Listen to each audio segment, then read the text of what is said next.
to the syllabus. So our today's topic is blockchains and some more detailed phenomenon of the blockchain economics.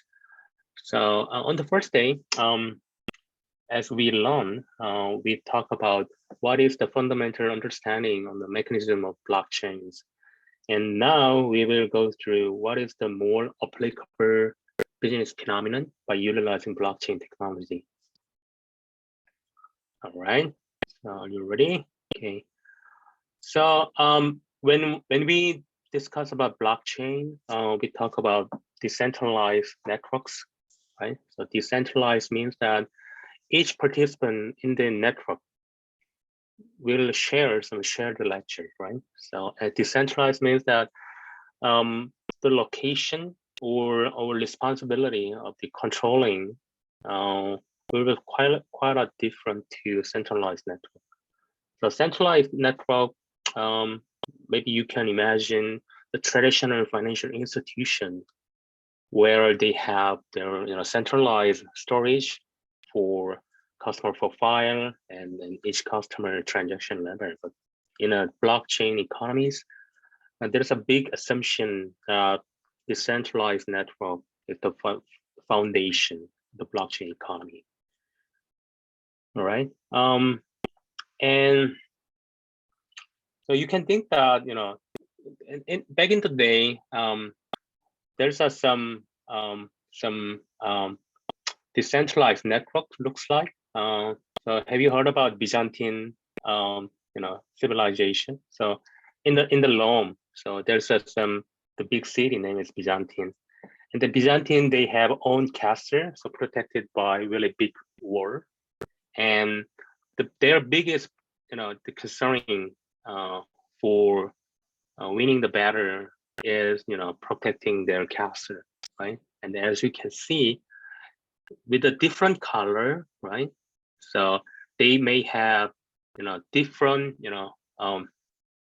inspector outside of their castle, and Byzantine is surrounded by different types of enemies, and if you can see, if there's a certain types of enemy is trying to attack their castle, and then the inspector can provide some warning sign by using different color. So which means that their inspectors have some different location, looks like decentralized, and then utilizing different color to give some more clear signal. So because depending on types of enemy, they may have different weapons and different characteristics. So but for protecting the castle themselves, right? So they may prepare in advance. So this is some really old-fashioned, but in ancient period, Byzantine also tried to utilize decentralized network. And in South Korea or China as well, right? So China or Korea, back in the day, really old day, we have a lot of different castles, some around, right? And then specifically in Korea, all people utilize fire on the top of the mountain, right? To see there's some enemy attack or there's some huge, disease occur, right? So that is some, general problem to minimize the inherent problem of centralized network. So, and now by using blockchain, the key understanding of the blockchain economy is that we don't have any information on participants. So there's some pros and cons. So maybe you heard about black money market by using blockchain economy, because in general, blockchain participant in blockchain do not disclose their information. So there is an unknown participant, and some bad guy utilizing those anonymous to launder their monies and something like that. But in terms of security purpose, decentralized network without any participant profile, security purpose is quite a great mechanism. And as I mentioned, security. Why the blockchain decentralized network is really good for good level of security means that when we discuss about blockchain is underlying mechanism, they to update any additional information, we need to get us some consensus from our participant, more than half of participants, right? So we call that is a consensus protocol. And so, but based on this consensus, even participant profile cannot be disclosed to the others. It can be really good for security. So just talk about decentralized network is fundamental foundation of blockchains. And let's talk about some more technical side within the blockchain. So in a blockchain economy, there is no flat currency. So there is no physical coin or there is no physical paper money, no, right? So our, the money or our value of things should be represented by certain digital sign. So which called hash cash. So hash cash is the indication of value of currency or money within the blockchain economies. And hash cash should be given to based on proof of work. So as I mentioned earlier, the Bitcoin is the insanity for solving some really mathematics space problem. So for each participant of the blockchain networks, whenever they solve certain problem, if they prove that I solved this problem, and then based on proof of works, proof of solving certain problem, and then they can receive any digital value of currency, which is hash cash. And anyway, hash cash is a really old. It's not a new thing. So back in 1997 here, the hash cash is proposed to address any unclear email scam and to solve some denial of service attack. So as you can see on the right hand side here, here. So we are as a email users, we are receiving emails, right? And each email has hashtag, which means there's a really some combination of characters and then number, right? And then each hash in here indicate ownerships and source of the sender, right? So the hash cache or hashtag is not a new the concept, but for blockchain economy, the hash cache is actually representing the ownership and then value of the currency itself. For example, you may heard about each Bitcoin wallet they have hash code, right? So if you can buy and selling some cryptocurrency, and then you need to have your own wallet, and your wallet has really long hashtag, right? And you may heard about certain news article that back in the day, certain man in UK, he owned more than 100 Bitcoin in his wallet. So back in the day, early 2010 or 11, and that time price of Bitcoin is quite inexpensive, and then he lost his the disk drive, so external disk drive or whatever, or he lost his laptop, and hash cache itself is really quite long, so it's really hard to remember, right? So to restore his Bitcoin nowadays, one Bitcoin is more than $20,000, right? So the only thing he can restore his wealth is to finding actual disk drive who know, right? So I heard some news article that that man in the UK make some sue for local community landfill. So landfill means wasting area, and then he just buy landfill really wide area and try to digging to find his laptop or disk drive. So anyway, so hash cache is difficult to remember, but in terms of security, blockchain economy is utilizing this hash cache. Okay, and this hash cache, as I mentioned, it can indicate some proof of work or POW, and POW based on this really complicated combination of characters and number, and then this hash cache can be really efficiently verified.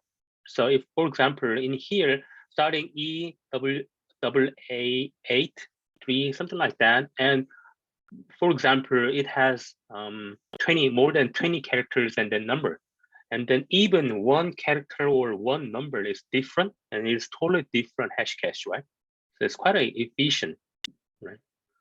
So let's try to understand why blockchain economy try to utilize this hash cache to update any kinds of proof of work. Proof of work means that, so let's say we have 100 participants within the blockchain economy, and then there's one additional people try to jumping in our networks by solving certain mathematics based problem, and then whenever he solved the problem, and then there's a new hash cache has been assigned to the new participant, right? And then based on this hash cache, his solving of the mathematics problem has been verified. Okay, and then he can be an additional member to blockchain networks, right? Back in the day, hash cache looks like just tag for each email or each communication, but in Bitcoin networks, this hash cache is representing by the name of currency. Name is Bitcoin, right? So Bitcoin is actually it's not a fake money, right? It is actually fake money, right? So it looks like hashtag, but it has certain value, but the value is really volatile, right? So back in the day, Bitcoin representing certain hash cache here, right? It's quite cheap, but nowadays it's more than $20,000, right? So so anyway, blockchain networks, each proof of work is given to certain new terminology, which is Bitcoin, and then Bitcoin itself, they have each hash function or hash, really long combination of characters and then number, right? That is something that the fintech phenomenon is innovative, threshold. So each participant, they are giving to certain hashtag, which is Bitcoin, and then this Bitcoin is linked together because blockchain is there, so there's a lot of block is linked to like a chain, right? And this hash cache or POW or Bitcoin is same terminology, right? And it is distributed to this networks, right? And then all these Bitcoin or POW, all this hash cache has been updated only certain amount of participant has provide some consensus, right? And so comparing to hash cache in the backend email communication, hash cache or Bitcoin in blockchain economy, they have some more information. So even each Bitcoin may have more than 20 or 15 the combination of characters and the number, but it has certain information on consensus and then time stamping. So when it generated or when it just transact from one to another. So if you buy certain Bitcoin more than, for example, with a $10, you can buy a Bitcoin, but a really small proportion of the Bitcoin anyway. And then even if you get some small proportion of Bitcoin, and then you will given to this kind of really long, hash cache or the Bitcoin address. So simply speaking, this is Bitcoin address. A Bitcoin address has been inspired by hash cache back in email communication. So as I mentioned, Bitcoin proof of work is somewhat different. So the Bitcoin is trying to target 10-minute average blockchain generation time. So which means that the within the 10 minutes, blockchain economy trying to get our consensus from participants and trying to update our chains of block. So back in the day when Satoshi Nakamoto introduced blockchain, he might think that 10 minutes would be enough. But nowadays, the 10 minutes means that still whenever we wanted to buy certain product by using a Bitcoin, at least transaction time is 10 minutes, right? So even you can buy the pizza and having pizza within a 10 minutes, but paying your price of pizza will take about 10 minutes. So that's funny, right? So including having pizza within the 10 minutes and then paying the pizza with the Bitcoin will take about 10 minutes or 20 minutes, right? So but that is some disadvantage. So in 2006, it's been more than 7 or 8 years since Bitcoin 10-minute average generation block time has been introduced to market, and the Bitcoin just adjust their some policy. So they just keeping our blockchain update for every 2 weeks, and then within that 2 weeks period, they just adjusted every block. So it is less frequent.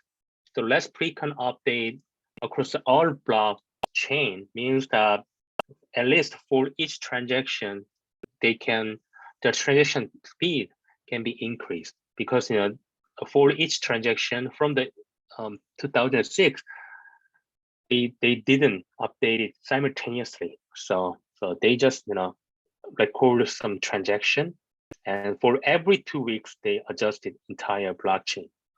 So it is just a compromise method. But anyway, any other questions? So if you don't mind, can I pause our lecture about 1 minute? So I have something to really urgent. So give me 1 minute and then I will rejoin. Okay, so take some break.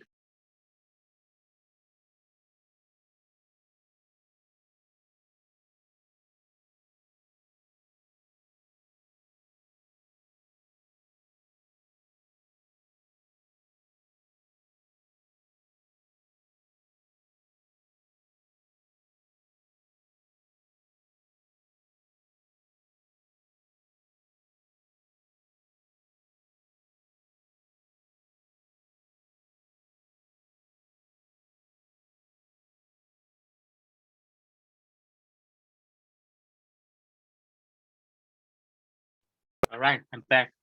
Thank you for waiting. So let's move. And initially, the Bitcoin introduced the blockchain economy. They may have they already have their capability of the number of Bitcoin. So as far as I know, the Bitcoin is bounded by 10 million Bitcoin, or I'm not sure, less than 1 billion the Bitcoin. So which means already more than half of Bitcoin, more than half, about 70 something Bitcoin has been already mining it. So which means there's only 25 or less than 30% of Bitcoin as undiscovered. So there's some some gap between supply and demand. So as time goes by, as you can see, difficult level of Bitcoin mining. So Bitcoin mining means you can think that whenever new participants solve the mathematics problem of the Bitcoin chain, and then they will give into new Bitcoin. And the level of difficulty of the mathematics problem has been, exponentially difficult. So early 2010, this mathematics problem can be really easily solved by just personal laptop, but now it requires huge, supercomputer to get to additional the Bitcoin, right? So that is some phenomenon now. So to solve this mathematics problem and also try to get some more Bitcoin or POW, proof of works. The many Bitcoin or cryptocurrency miner trying to get a good computing power, especially graphic card and CPU is required more computing power. So there's some funny study that after introducing the Bitcoin, you can see that the manufacturer of the graphic card and computing manufacturer, their stock price is also increased together. Right? So in the US, the famous graphic card manufacturer NVIDIA and then AMD, their stock valuation has been increased along with the number, I mean difficult level of the Bitcoin together. Right? So there's another really interesting phenomenon in the business.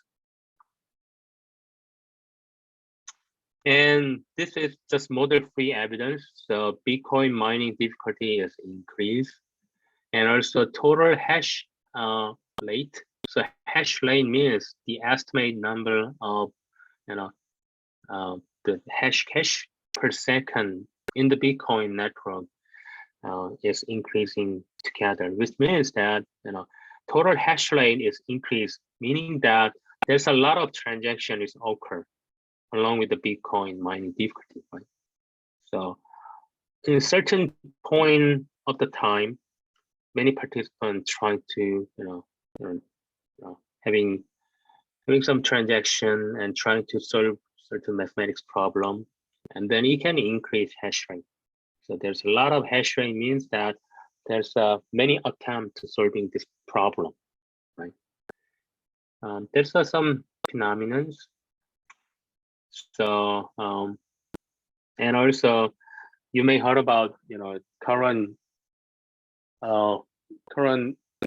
war between Russia and Ukraine, and as you can see, back in the day, just individual can mine Bitcoin with their laptop and really tiny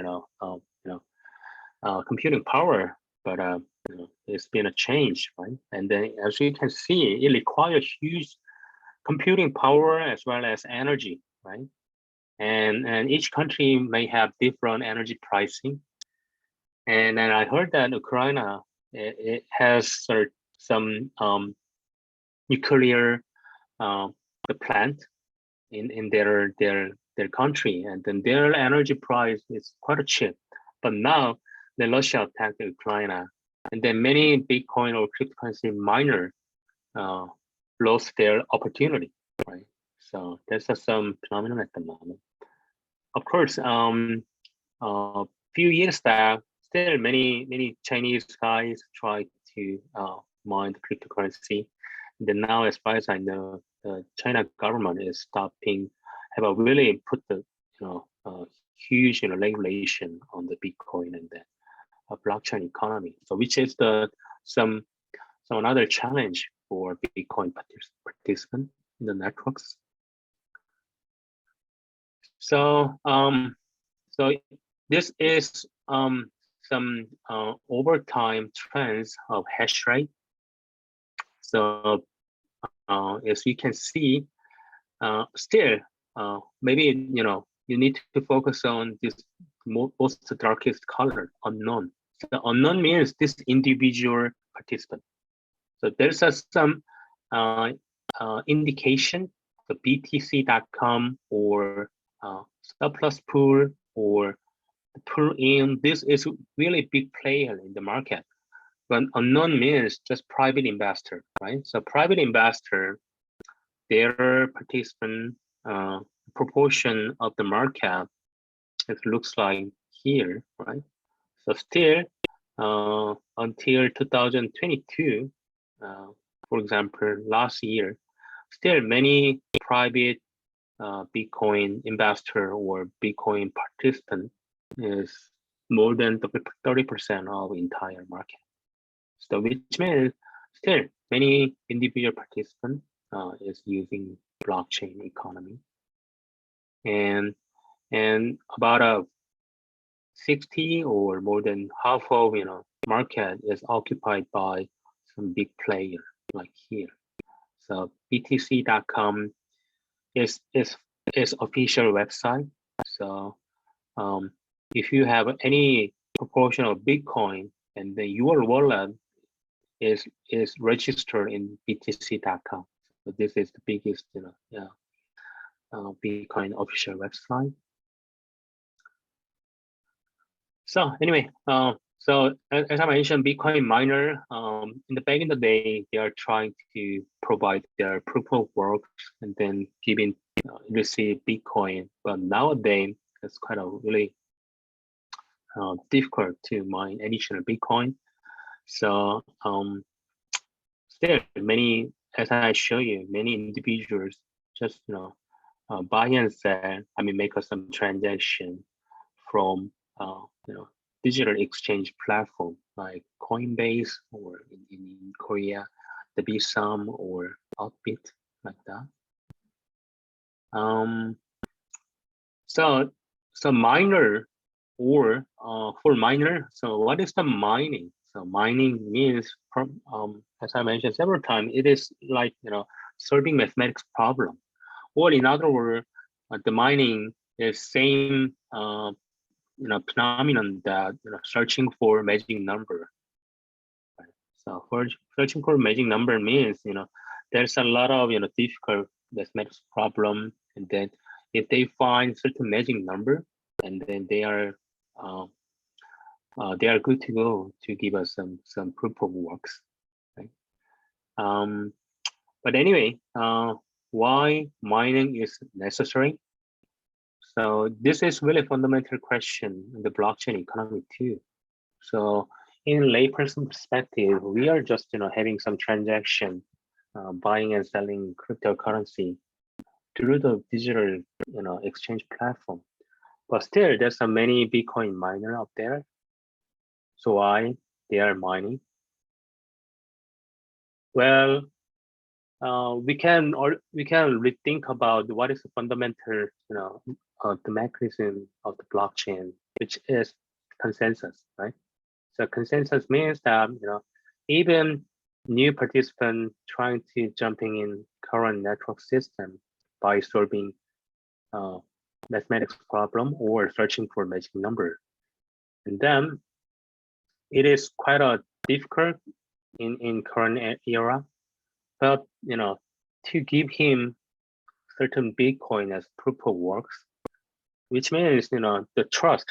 I mean consensus of all participants agree to join, have certain new participant into the networks, right? So the mining is really fundamental indication or index of trust itself, right?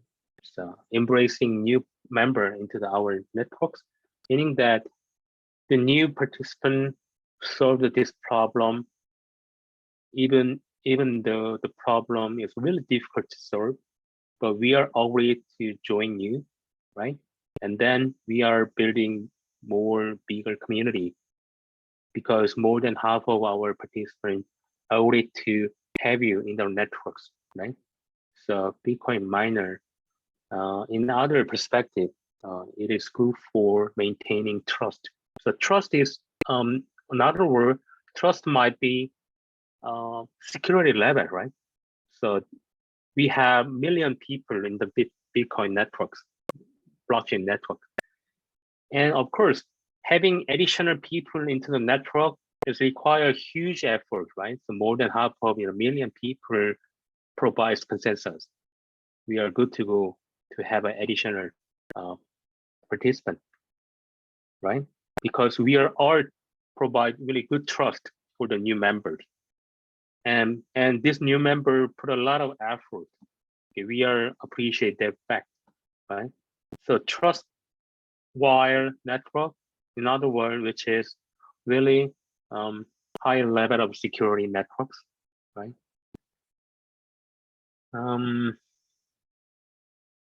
So anyway, so we just talk about the Bitcoin. What is the Bitcoin hash rate, and why Bitcoin or cryptocurrency miners are trying to solve the problem. And there's some still digital currency or Bitcoin miners try to make their proof. So maybe you haven't recognized this phenomenon but in the online there's a huge community to where many Bitcoin miner share their ideas and then increase the chance of solving problem. So the funny thing is, back in the day, digital currency miner trying to solve the problem independently, but now things change. They are collected each other's and trying to solving together. It's quite a natural phenomenon because back in the day, price of Bitcoin is quite cheap, right? But now, let's say we have 10 miners in a group, and 10 miners, 10 or dozens of miners, if they can solve the problem and then give it to one additional Bitcoin, quite a great compensation, right? So given that current Bitcoin price is $20,000 and divided by 10 miners, which means for each miner they can get us some $2,000, right? It's quite a good compensation, right? As I mentioned, many groups of miners are working together and then share their reward. This is another phenomenon in the blockchain economy. So we are just trying to go over what is the current phenomenon in the blockchains. So just feel free if you have any questions.